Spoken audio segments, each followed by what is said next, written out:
kamay naman.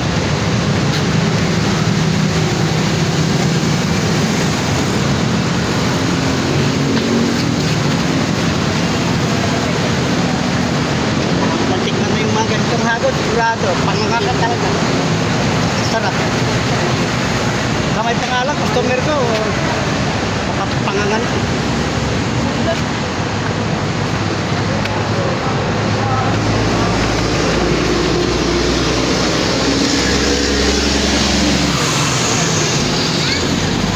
Huwag mo abusin yung katawan mo to. Bata ka pa.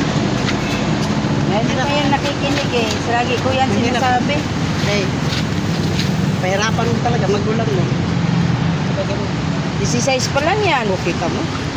Pero kung May mas matindi pa sa akin, kung ano ang nararamdaman. I-maintain mo lang siya ate sa ano. Maganda yung dugo niya eh. Maganda yung dugo niya. Huwag mo kaya masakit dito. Maganda yung dugo niya.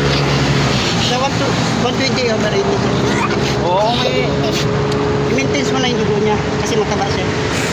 Oo. Diet ka. Lakas kumain yan eh. Pag nag-diet ka na isang araw, pag kumain ka sunod, replay. Huwag mong gagawin yan. Walang Bawi kwenta yung diet mo. Diyan ka? Oo, Hindi, dapat. ganun nga yung iba. Stay nyo lang. Kahit paunti-unti. Huwag lang. Oo. Saka yung pinakaano sa kanya, yung gabi. Huwag pa sa din makainin ng kanin. Gabi? Oo, gabi daw. Ay, konti lang tayo. Kasi yan ang papalakas ng ano ng ano mo.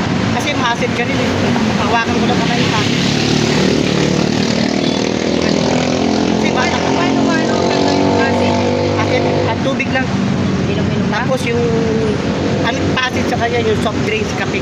Pero bibira magkape. So, sa school ano? Bas, Yeah. bawasan mo ha. Kasi huwag mo kasi yung sarili mo. Kasi bata ka. Pag nag-edad ka na mga 50, 40 yan, Wala na. araramdaman mo na lang. May customer nga ako rito, 37 lang na stroke na. Bata pa. 37 lang na stroke na. Abusan. Oo, maraming bata ngayon na na-stroke na. Natutulak. Diyan nakukuha yung mga na-stroke. Mga kinakain. Oo.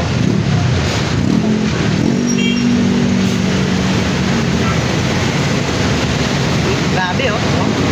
Lamig oh. Oh. Ayan oh. Oh. Mamilipit talaga siya kasi muscle yan eh. Pinapatigas no? Lamig. Lamig ganda dapo sa kanya. Ito yung Ma, sira yan. lumusot na.